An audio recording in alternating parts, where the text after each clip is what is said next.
Pleasure now to introduce Professor Jason Roach, who's going to talk about well-being during COVID. Jason is a professor of psychology and policing at the University of Huddersfield and also a visiting professor to the CPRL. So a friend of ours, and for those that have heard him speak before, I know you're going to enjoy this. Got about 20 minutes, Jason, and then 10 minutes with questions after that. So I'll try and keep that to time if that's okay. So over to you, Jason, and welcome again. Okay, thank you very much. Just waiting to share my slides. Yeah, it's actually 20 years ago, almost to the day, that I started working as an associate lecturer in psychology for the OU. So I've been 20 years out in the wilderness, and I've just come back now, and I'm delighted to say that I am a visiting professor. Okay, hopefully you can see my slides there. Is that okay? Yeah, we can see them.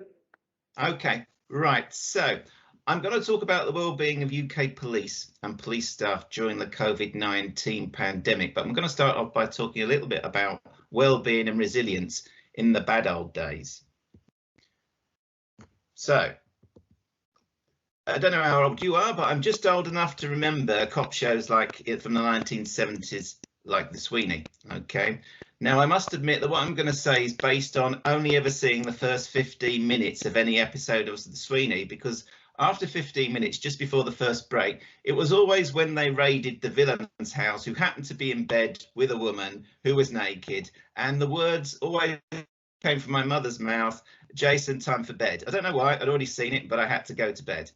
So I never actually seen the Sweeney past the first break of any episode, but I'm pretty sure that if I had done, there wouldn't have been any kind of references to perhaps Regan saying that he felt a little bit anxious about doing a raid, and Carter saying that actually he thought he should drive a little bit slower because it was affecting his well-being.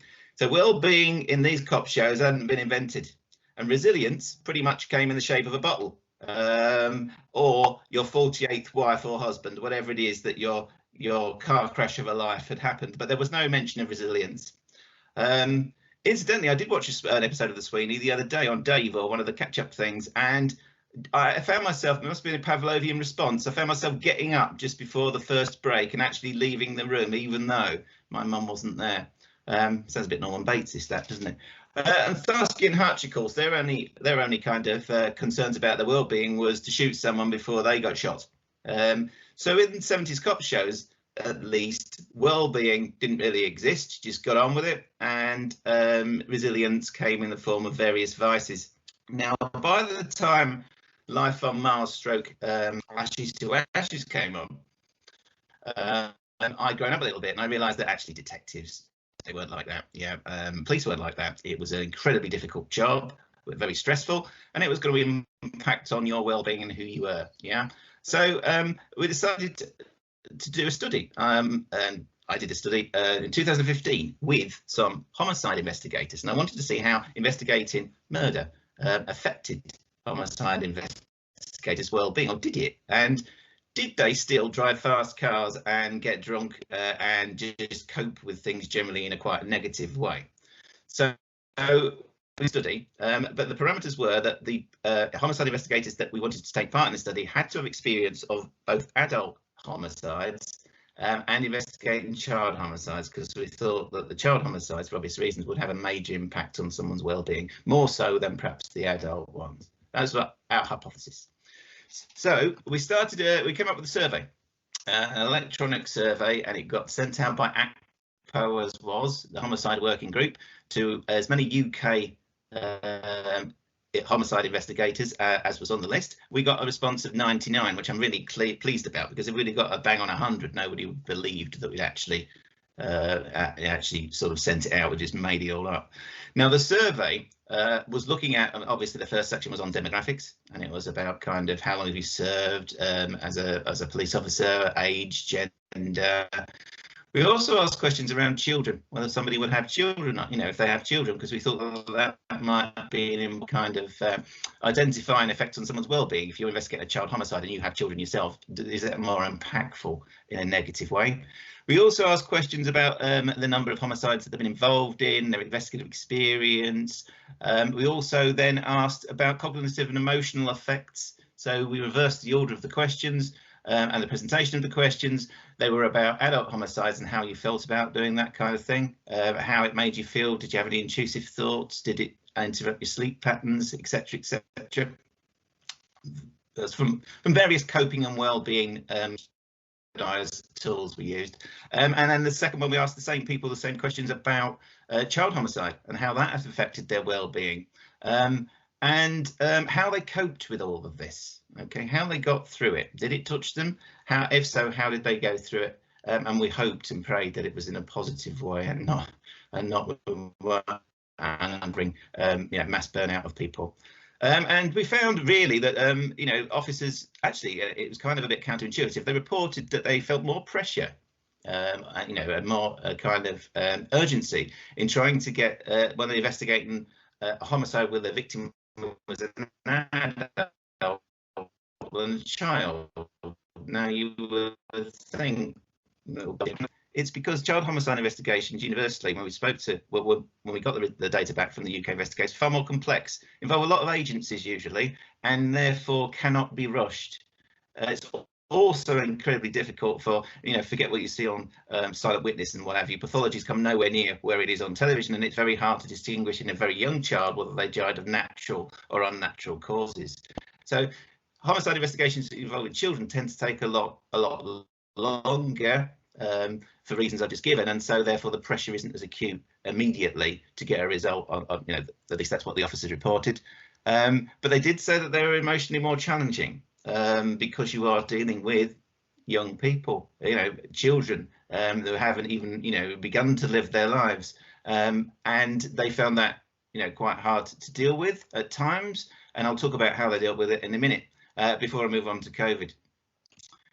Okay, so we then interviewed a sample of Danish detectives. Anyone's ever met a Danish detective? Yeah, I guarantee they'll be in their mid-60s. I don't know, there is no contingency plan or succession planning in Denmark. All the detectives are old. There's not going to have any at some point soon. We interviewed six Danish detectives, and they were, as I say, aged from 65 to 68, and they basically covered all the homicides in Denmark. And we also then interviewed UK detectives, 5 of them, who'd had a much more busy career, shall we say, in investigating homicides, because there's far more of them over here. And we came up with some findings that we tried to feed back into how to help support, the well-being of people that do this kind of job in policing.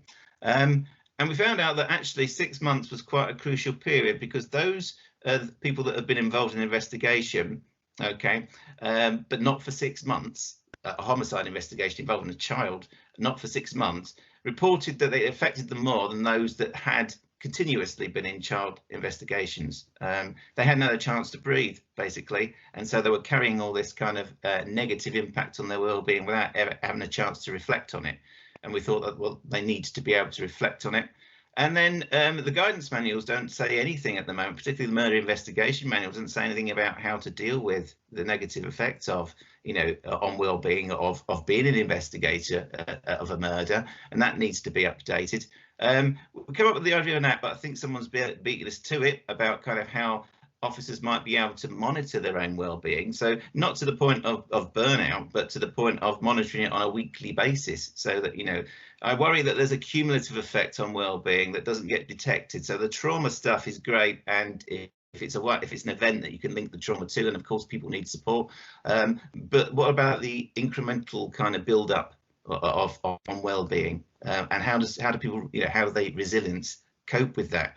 Well, in terms of resilience, we found that most of the detectives we spoke to was fit as fleas. Their idea of coping was to go to the gym, not to the pub, which I was incredibly disappointed with, because I thought that would be my tickets to go in a fast car and go drinking every night with detectives. It didn't materialise. So, maybe that is, resigned to the 1970s.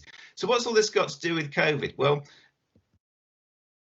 again, it's about well-being and resilience. And I admit now that this study isn't as far along as we would like it. I don't have any data to share with you, so I'm going to share with you the framework. It's actually ongoing at the moment, this study. I'm going to share with you kind of some of the questions that we've been asking and some of the work that we've been doing around. Okay, so there's a lot of research that's coming out at the moment about COVID policing during COVID, but not so much about how policing during COVID actually impacts on the well-being of those doing the policing, the police staff and police officers. So I asked Ian Hesketh of the National Police Wellbeing Society, amongst other things, is anyone doing any research on how this actually affects people, police staff, police officers working during COVID, their own well-being? And he said, no. Do you want to do it? So hence, this is what we're doing at the moment. So this is about how it's actually affected, going to work has affected police staff in the UK. Now, there are three main challenges to trying to identify what's going on there.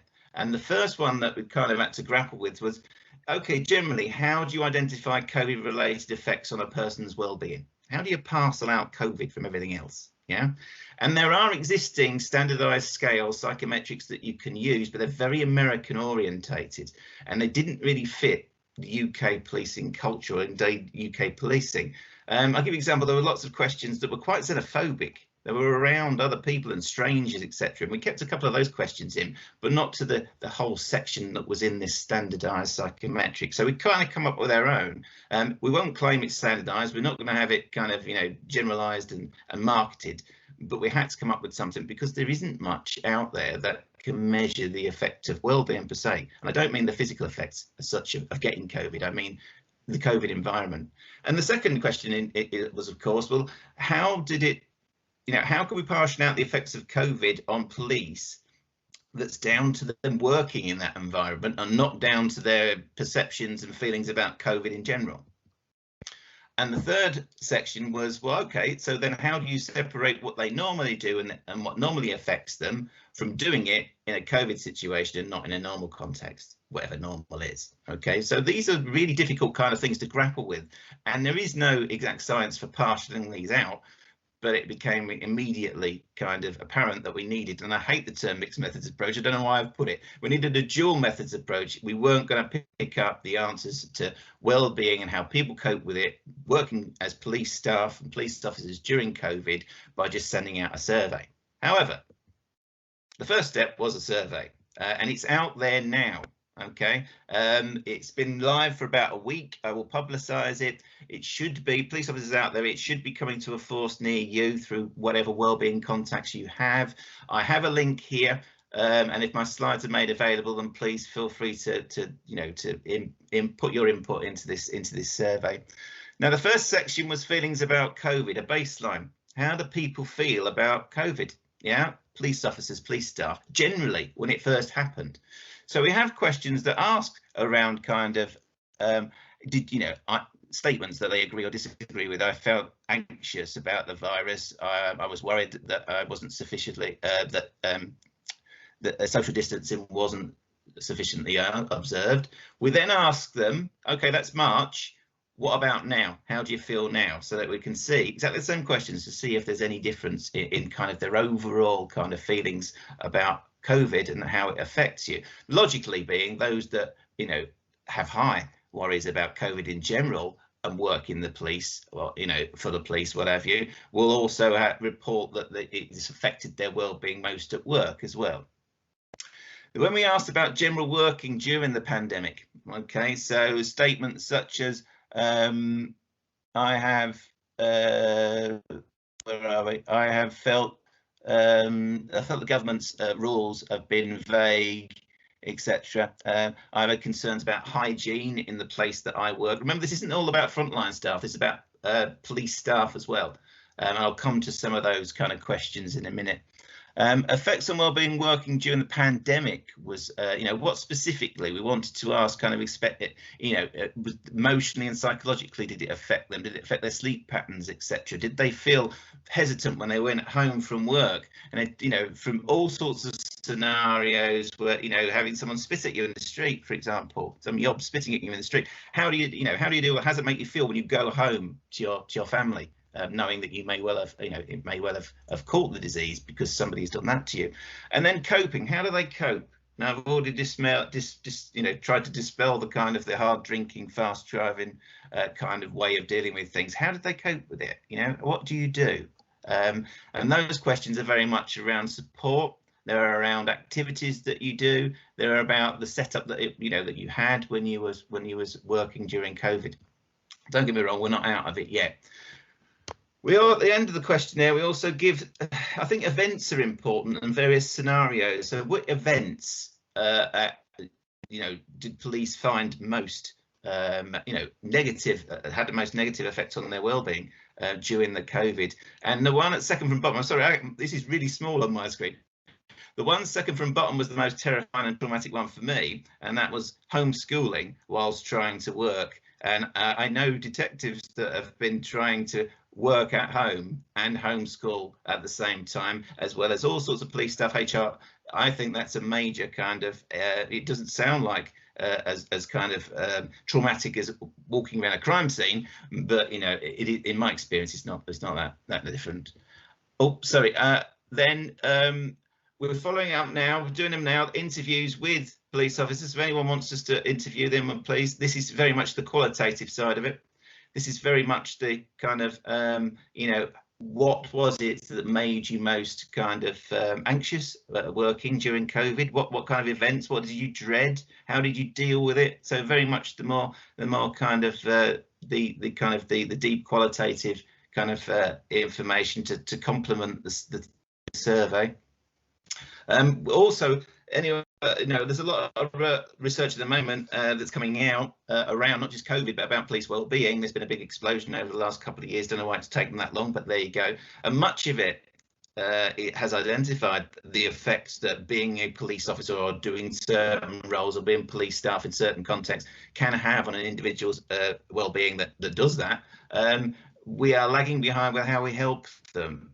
And I know the Oscar Kilo kind of stuff is brilliant, but I think we need to now focus on, okay, we know that people's well-being is affected by working in certain situations, contexts, doing certain jobs, particularly policing and other frontline responders, but how do we help them? Now, while I was racking my brain about kind of, well, how can I help? So I'm going to offer you here a little bit of kind of my own personal therapy, if you like. And that is, anybody familiar, well, I'm probably painting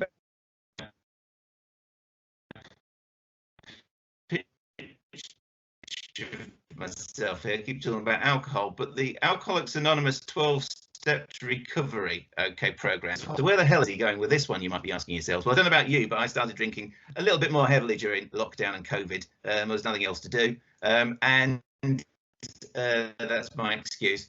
And I thought that, I need to come out the other side of this as well and go back to normality and stop, drinking so much wine usually. I don't know why I've gone on to wine, but there you go. It must be an age thing. So I thought I'd share with you some of my kind of top tips for how you can help yourself, cope with the world without relying too much on wine. And the first one is that if, like me, you have a subscription to a wine club, which makes me sound incredibly middle class, and other wine clubs are available, then cancel that monthly subscription. Yeah, that'll help, because you don't keep getting it coming up on your app.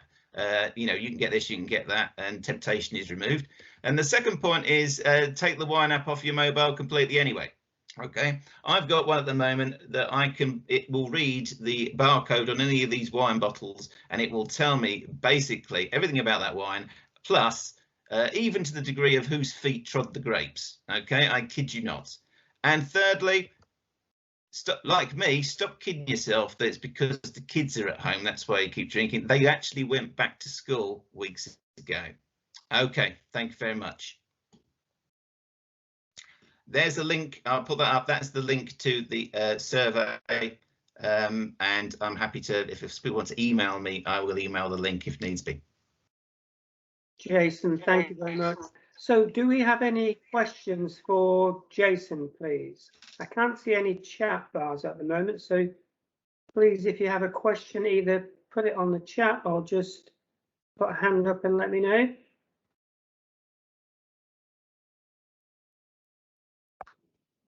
Okay, okay, no, that's not gone forward. Okay, Jason, if I can go with a question then, if that's okay. Yeah, I that's appreciate. fine. Yeah, no problem. I appreciate that you're still waiting for the results of your research, but do you have any indication of the sorts of things that might come out of that we would be doing differently post-COVID? Yes, I do. I think that the way things have set up, particularly for police staff, many of them working at home, I think that will change. I don't think that will go back to how it was before. I wouldn't like to be somebody whose business is commercial property at the moment, because I think that goes across the piece that all companies and agencies are looking at how they can downsize their kind of their work areas. So I think that'll be a tricky one. I don't know kind of in terms of pandemics and future pandemics and whether what we find will help, but it's all part of the resilience, you know. So maybe not pandemic, but the resilience of working within policing, and people are very resilient. Individuals are very resilient, and what we're trying to collect is the popular coping of dealing with some of this. Not that to everybody, of course, it's helping, learning, I suppose, having almost a best practice of coping, being a police officer working, or a police staff working during such abnormal and strange kind of times that we've been working in a lot. Okay, Jason, thank you. A couple of questions have now appeared. The first one is, where and when do you expect the findings of the research to be published?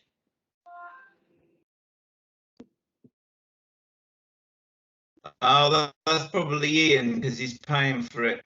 The findings, we should, well, it's going to be published.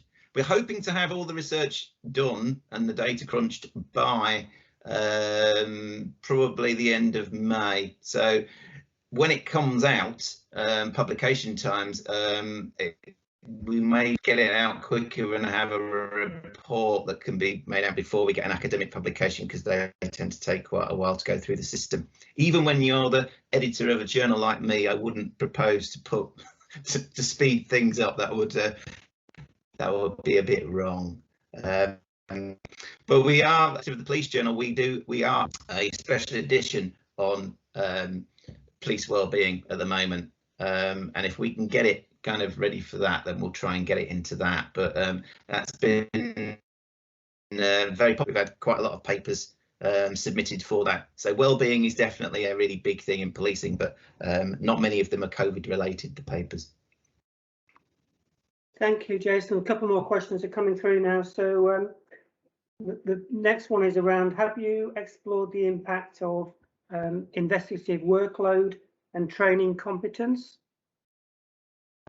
Investigative workload, yes. Training competence, no.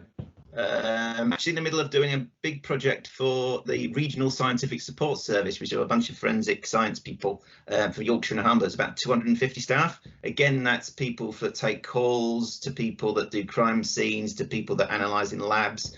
And we're finding that, there is a big difference between them. There are issues, many of them, to do with shifts. Shift work isn't a kind of a conducive to longevity. We know that people that work shifts tend to, on particularly nights, it tends to impact on their well-being quite substantially. And there are managing up. So it's really hard to separate organisational kind of impacts on someone's well-being from the actual job that they do. As far as training goes, I haven't trained.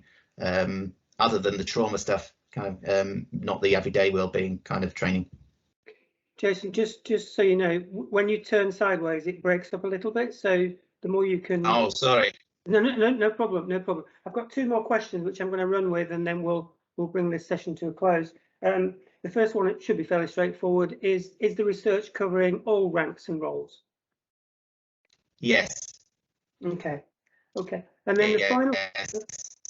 It's going out to absolutely everybody, police staff, potentially.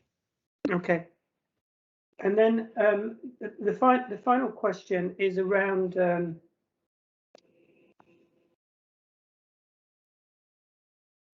sorry, just checking something. We have got room for a couple more if we need them. The question is around, are you showing in your work a difference between burnout due to COVID and burnout that happens in policing because of the nature of policing? Well, there's not a direct comparison, but of course the more qualitative part of the studies, we are asking questions to try and tease out. I mean, burnout it tends to have got most of the, and quite rightly, it's got most of the research focus over the last few years, and trauma. It goes back to what I said before. I think that now we need to look at the more incremental daily kind of negative impacts on people's well-being that may or may not, but will accumulate over time. So no, the answer to the question is I haven't looked directly at any difference, but we do ask people about kind of their experiences of kind of doing the job in inverted commas normal conditions as opposed to doing it during COVID. And what we're picking up is it depends on what they're doing. Some prefer doing it under COVID conditions because perhaps it means doing it at home more often, whereas others have said exactly the opposite. Staying at home doing the job has driven them mad. They'd much rather have gone back to work, as normal. So in answer to that question, no, we haven't, not yet. Jason, thank you. And final question, if I may, before we draw your session to a close. And it's really from someone who has been clinically vulnerable during this period, and shielding. Is there any indication that because of that, the individuals are less at risk because they've not been exposed in the way others have? Can you say that again? You're breaking up on me, Stephen. Sorry. Sorry, I think we've got both ways here. I mean, the question is on the screen, but basically, I'll read it in full. Is the research taking into consideration the risk to COVID, i.e. as a CEV, clinically vulnerable individual, the risk of COVID is greater to me. So whilst that may increase the stress with shielding in place, it's also meant that I was less at risk.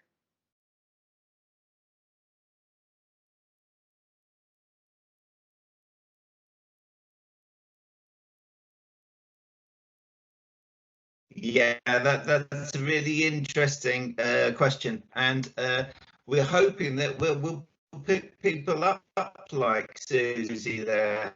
It can be caused by not being able to do what you normally do, as opposed to doing that seemingly feels more kind of dangerous or threatening.